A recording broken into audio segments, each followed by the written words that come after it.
والصلاة والسلام على خاتم الأنبياء وسيد المرسلين سیدنا محمد وآلہ وصحبہ اجمعین. درود پاک پڑھیے بھائی.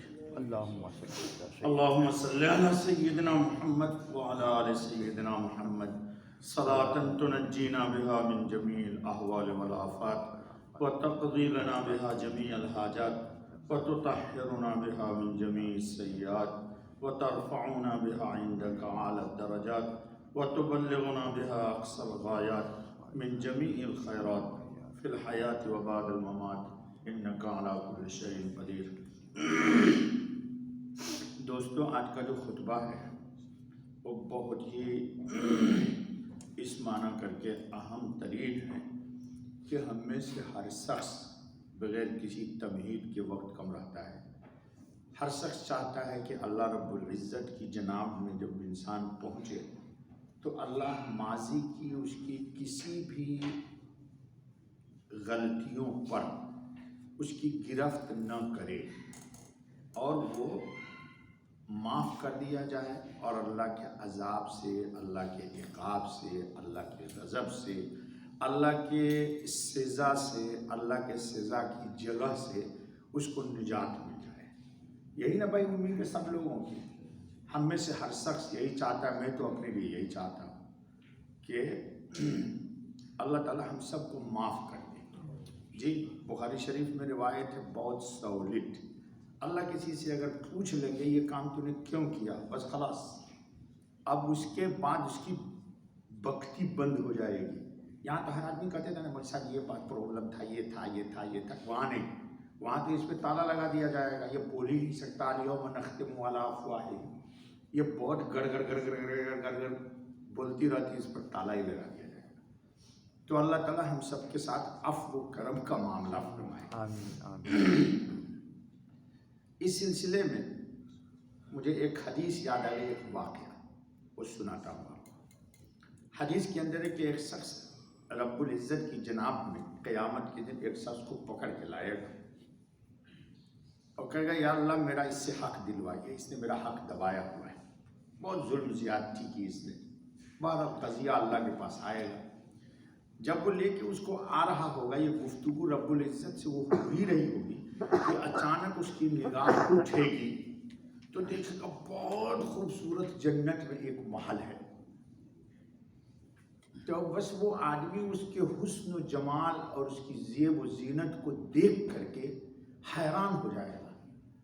تو اب اس سے جو اپنا بدلہ لینا چاہتا تھا یہ اس کے ذہن سے وقتی طور پر ظہور ہو جائے گا اور اللہ سے پوچھے گا یا اللہ یہ محل کس کا ہے، یہ اتنا خوبصورت. تو رب العزت فرمائیں گے کہ جو اس کی قیمت ادا کر دے گا اس کی یہ جنت ہے، جو اس کی قیمت ادا کر دے گا. تو وہ پوچھے گا یا اللہ یہاں آج قیمت کیسے اس کی ادا ہوگی؟ تو کہا اس کی قیمت یہ ہے کہ جو اپنا حق اپنے مسلمان بھائی کو معاف کر دے. تو کہے گا یا اللہ میں اپنا اسے کوئی حق وقت نہیں وصولتا، میں تو اس کو معاف کرتا، مجھے یہ جنت چاہیے. دیکھو اللہ کتنی کریم ہے. تو جب وہ جنت میں جانے لگے گا نا تو اللہ رب العزت کہیں گے اچھا اکیلا کیوں جا رہا ہے تو اس کا ہاتھ پکڑ لے، اس کو بھی لے جا. سبحان اللہ. تو جس کو لایا تھا وہ اپنا حق وصول لے، اس کو معاف بھی کر دے گا، اور جب جنت میں جانے لگے گا تو اللہ کہیں گے اس کا ہاتھ پکڑ لے اور لے کے چلا جا جنت میں. تو معافی جو ہے دوستو یہ بہت حوصلے کی چیز ہے. معافی جو ہے وہ بہت حوصلے کی چیز ہے. ایک بزرگ، میں نام نہیں لوں گا، وہ اپنے کسی خادم کو ڈانٹ رہے تھے کہ تم نے یہ کام کیا، یہ کام کیا، یہ غلطی کی، یہ غلطی کی، یہ غلطی. تو ان کے انہی بزرگ کے کوئی بڑے بزرگ، وہی بڑے بزرگ ہیں، نام دونوں کا میں جانتا ہوں، نام نہیں لوں گا. تو جب وہ خادم چلا گیا جو بڑے بزرگ نے ان کو کہا کہ تم اس کو اتنا کیوں ڈانٹ رہے تھے؟ یہ بتاؤ کہ اللہ کی عدالت میں تم پہنچو اور تمہاری 10-20 غلطیاں ہوں تو تمہاری کیا خواہش و تمنا ہوگی؟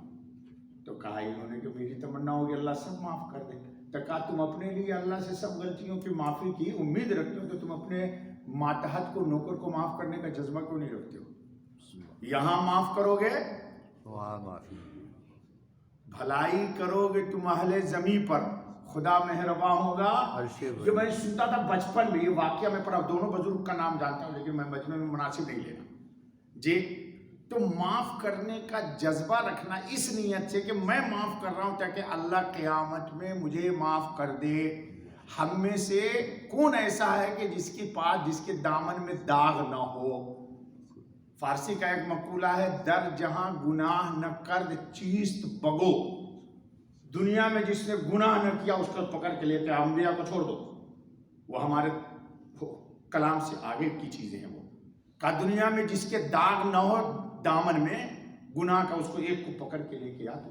تو دنیا میں تو ایسا کوئی بھی نہیں ہے دوستو. تو ہم سب معافی چاہتے ہیں. ایک موضوع تو آج کے خطبے بھی ہے، وہی میں نے پہلی رکعت میں پڑھ بھی دیا. اللہ تعالیٰ نے کہا متقین کی صفت کیا بتائی؟ ينفقون فی السراء والضراء. خوب ہوتا ہے تو بھی خرچ کرتے، اور تکلیف میں ہوتے ہیں تو بھی خرچ بند نہیں کرتے، خرچ کرتے ہیں اللہ کے راستے.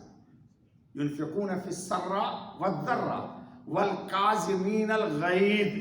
اور غصے کو پی جاتے، غصے کو نافذ نہیں کرتے. والعافین عن الناس. اور لوگوں کو معاف کرتے. اللہ تعالیٰ بڑی پیاری بات کر رہے ہیں، آگے قرآن ہے، واللہ یحب المحسنین. معاف کر دینا یہ کسی پر احسان ہے، اور اللہ احسان کرنے والے کو پسند کرتے ہیں. تو گویا کہ ہم معاف اس لیے کریں کہ اللہ کے ہم محبوب بن جائیں. اللہ کے کیا بن جائیں دوستو؟ کیا بن جائیں؟ محبوب بن جائیں. آپ نے نہیں سنا ہوگا تھا کہ حضرت امام علی رضی اللہ تعالیٰ عنہ میدان میں ایک شخص کے سینے پر بیٹھ گئے، نکالا خنجر کے مار دوں گا. تو اس نے کہا میں اس سے تو بدلہ لے ہی نہیں سکتا ہوں. علی سے تو ایک ان کے منہ پر تھوک دیا. اس بے ایمان نے حضرت علی کے منہ پر تھوک دیا. تو انہوں نے کہا کیوں تھوکا؟ تھا کہا میں تم سے تو بدلہ لے نہیں سکتا، میں مر رہا ہوں تو اور کچھ نہیں تو یہی کر دوں. تو کہا اب میرے نفس کا دخل آ گیا ہے کہ اب میں تجھے جو قتل کروں گا تو تو نے جو میرے منہ پر تھوکا ہے اس کے بدلے میں تم کو قتل کروں گا. چل میں تجھے نہیں قتل کرتا ہوں، معاف کرتا ہوں. تو اس نے کہا بس علی یہی بات تیری مجھے پسند آ گئی، تو مجھے کلمہ پڑھا دے. تو اسلام اس طرح پھیلا ہے. تو ایک تو خطبے کا ماحصل یہ ہے. دوسرا مضمون آج آیا ہے، آج تاریخ ہے دیکھو خطبے کے اعتبار سے 13 شعبان. آج کی رات ہوگی 14 شعبان. کان کھول کے سنو، پھر بعد میں فون کر کے پوچھتے رہتے ہو تم لوگ، یہاں سنتے نہیں ہو کون سے. تو آج کی رات ہوگی 14 کی شب. دیکھو پھر 13 بول رہے. آج کی رات ہوگی 14 کی شب. کل کا دن ہوگا 14، یعنی کل ہوگی ہفتے کا دن، یوم السبت، سنیچر. ٹھیک ہے، انگریزی مجھے نہیں آتی. جو کل جو رات آئے گی وہ ہوگی 15 شعبان. کیا ہوگی؟ 15 شعبان. 15 شعبان کے سلسلے میں ہمارے یہاں بہت تقریریں ہوتی. ہماری مسجد میں کبھی کبھی ہوتی تھی. ہم جب جوان تھے جی 10 دیگ میں کھانا پکواتا تھا. پوری مسجد کھچا کھچ بڑی رہتی تھی. ہاں ابھی بھی جوان ہے. نہیں بھائی، اب تو ہو گیا جی. حالات اور تھے، اب تو اجازت بھی نہیں ہے اس کی. جی اس مسجد میں تقریباً مجھے 24 سال ہونے جا رہا ہے اس میں. جی پرانے ساتھی لوگ جانتے ہیں، مسجد بڑی رہتی تھی، بریانیاں زردے پکتے تھے، لوگ کھاتے تھے. 2 گھنٹہ میں تقریر کرتا تھا. اب تو اتنی صلاحیت بھی نہیں ہے. تو ماحصل یہ ہے کہ رات کو عبادت کرنا. دیکھو ہمارے نوجوان لوگوں کا، انڈین پاکستانی لوگوں کا کانسیپٹ یہ ہے جگنا. نو، جگنا نہیں کانسیپٹ ہے. کیا کانسیپٹ ہے؟ عبادت. اگر عبادت کر سکتے ہو تو جگ کے اتنی عبادت کرو جتنا تمہاری طبیعت میں بشاشت رہے. جی بشاشت نہیں ہو تو سنت کے مطابق سو جا، لیکن کل رات میں کوئی گناہ نہ کرنا. اور دیکھو یہ کام نہ کرنا، یہ سمجھ گئے نا تم لوگ، ہم سے زیادہ سمجھتے ہو. اور اس کو تھوڑا سا دور رکھنا. کس کو؟ نہیں بھائی نام مت لو اس کا، نہ اس کی نحوست آ جائے گی مجھ پر. ہاں اس کو ذرا دور رکھنا کل رات میں. بولو مولوی صاحب اس کو تم دور نہیں رکھ سکتے. مائی وائف ہے، وہ تو میری وائف ہے، تو کیسے دور رکھوں گا؟ وائف کو بھی آج کل شکایت ہے کہ مولوی صاحب اللہ تعالیٰ سے دعا کرو میرے شوہر کو سارا ٹائم دن میں رہتے ہیں، گھر میں آتے تو مجھے ٹائم نہیں دیتے، موبائل کو ٹائم دیتے. بیچاری روتی ہے. چلو خیر وہ تو بس شکایت نہیں کرنی.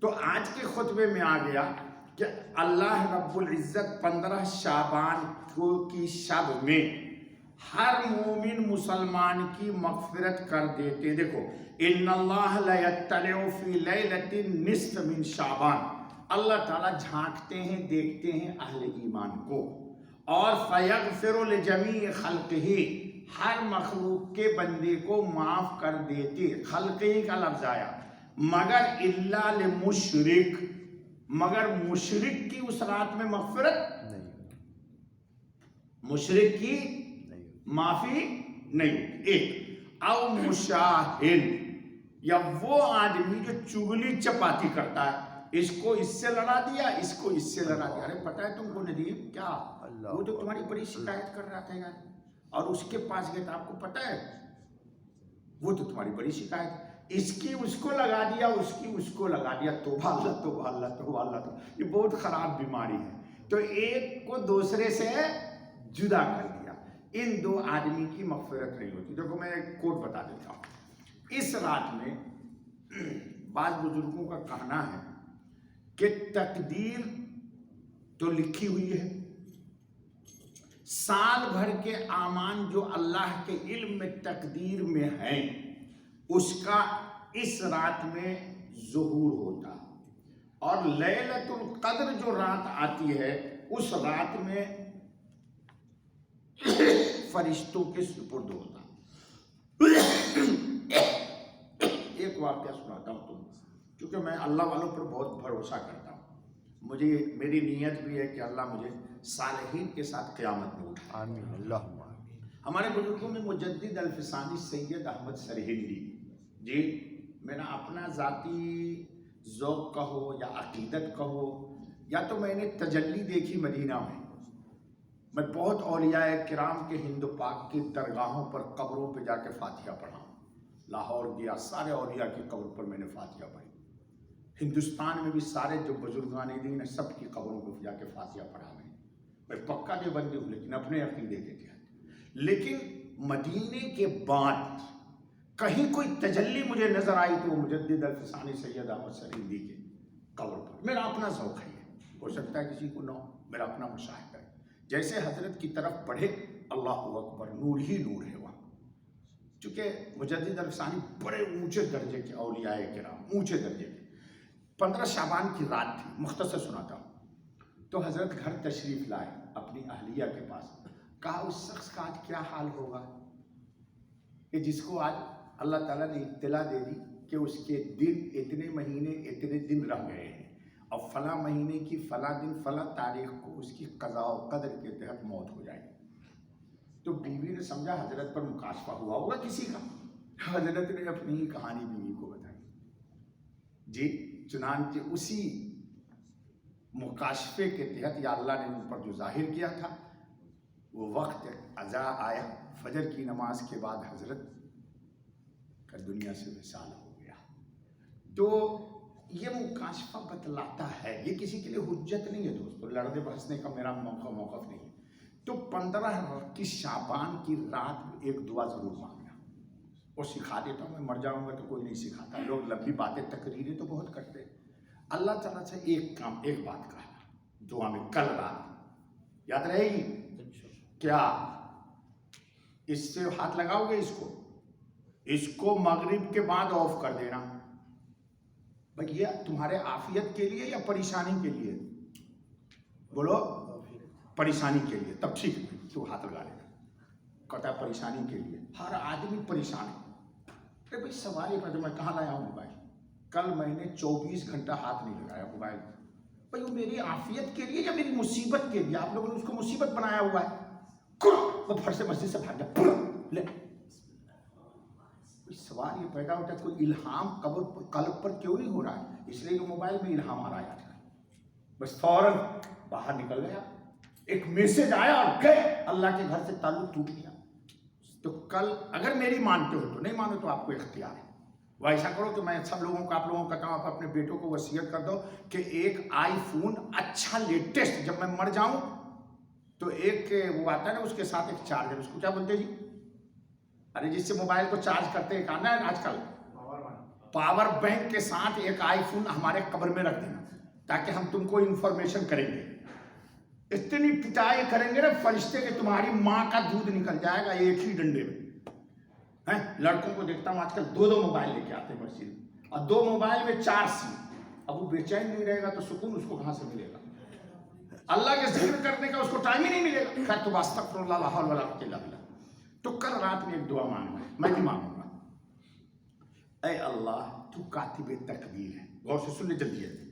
اے اللہ تو کاتب تقدیر ہے. کاتب تقدیر. مجھے انگریزی نہیں آتی، وہ بھوپالی کہے گا آپ اتنی سخت اردو بول دیتے ہیں، اور حالانکہ بھوپال اردو کی زبان ہے، لیکن پھر بھی کیا کہوں، بچے انگلش میڈیم والے ہیں سب. اے سن لے. اے اللہ تو تقدیر کا لکھنے والا ہے، اگر میری تقدیر میں بدبختی ہے تو میری بدبختی کو یا اللہ نیک بختی سے بدل دے. یاد رہے گا. اے اللہ میری تقدیر میں اگر قلت ہے، قلت پھر بول دیا میں نے، اگر تنگی ہے تو میری تنگی کو فراخی سے بدل دے. اے اللہ میری تقدیر میں اگر مصیبت ہے تو میری مصیبت کو خوشی سے بدل دے. اے اللہ اگر میری تقدیر میں کوئی پریشانی ہے، ذلت ہے، تو اے اللہ میری ذلت کو مسرت، خوشی اور شادمانی سے بدل دے. اے اللہ اگر میں تیرے نزدیک شقی ہوں، بدبخت ہوں، بدبخت، تو اے اللہ میری سخاوت کو، میری بدبختی کو نیک بختی سے بدل دے. اور موت کے وقت اے اللہ، حضرت تھانوی نے لکھا یہ بات، یہ جو نقل کر رہا، اے اللہ میں اشہد ان لا الہ الا اللہ واشہد ان محمدا عبدہ ورسولہ کا اقرار کرتا ہوں، اور یہ کلمہ آپ کے پاس میں بطور امانت کے رکھ رہا ہوں. یا اللہ موت کے وقت یہ امانت مجھے واپس کر دیجیے. مولانا تھانوی نے لکھا اس کا خاتمہ یہ ایمان پر. سبحان اللہ. کتنی بڑی بات کہا کہ یا اللہ یہ کلمہ آپ کے پاس، اللہ امانت کو ضائع کریں گے؟ تو اللہ تعالیٰ سے اس طرح کر کے دعا مانگنا، پھر کہنا اے اللہ تقدیر بڑی نہیں ہے، آپ بڑے ہیں. تم لوگ کا تو تقدیر بڑی، اللہ بڑا ہے، تقدیر بڑی ہے. تو تم لوگ کیوں اللہ کو تعالیٰ کو چھوٹا کر دے؟ تو کہتے ہو میں نے سب تقدیر میں لکھا تھا. حدیث کے اندر ہے لا يرد القضاء الا الدعاء. تقدیر بھی دعا سے. اے اللہ میں بے یار ہوں، مددگار ہوں، دبئی میں پریشان ہوں. اے اللہ میری پریشانی کو خوشی سے بدل دے. اور اے اللہ تو اگر دے دے گا مجھے تو تیرے خزانے میں کوئی کمی نہیں. یہ نہیں ہمارے حضرت تو ایک ہی ہے بھائی، ایک ہی شخص کو میں حضرت بولتا ہوں. خاتم. آپ لوگ بہت سارے کو حضرت بولتے ہیں، میں اپنے ایک ہی، میرا ایک حضرت ہے، حضرت خاتم النبی صلی اللہ علیہ وسلم. انہوں نے کہا ہے حبلی مالا ینقصک وغفرلی مالا یضرک. اے اللہ عطا کر دیجئے، حبلی مجھے دے دیجئے، مالا ینقصک آپ کے خزانے میں کمی نہیں ہوگی، وغفرلی اور میری مغفرت کر دیجئے، لا یضرک آپ کو میری مغفرت سے کوئی تکلیف نہیں ہوگی. اور پھر اسلوب بدل دے، کروٹ بدل دے. اب بھوپالی کروٹ بدل دے. ٹیک لگائے ہوا ہے، نہیں سمجھا تو سمجھے گا بھی نہیں. سمجھ کے جو نہ سمجھے نہ سمجھے، یہ کروٹ بدل دینا. اے اللہ اگر میری مغفرت نہیں ہوئی تو شیطان خوش ہو جائے گا اور میرا نبی ناخوش ہو جائے گا. اے اللہ تو میری مغفرت کر کے میرے نبی کو خوشی عطا کر دے اور شیطان کو ناخوش کر دے. تو بھی چاہتا ہے کہ شیطان ناخوش ہو اور محمد الرسول اللہ رحمت للعالمین خاتم النبیین ہماری مغفرت سے خوش ہو جائے. تو یہ کر سکتے ہو نا؟ دیکھو شارٹ میں نے بتایا، ورنہ اس کی اتنی لمبی تفصیل ہے. تو یہ دعا ضرور مانگنا، ٹھیک ہے؟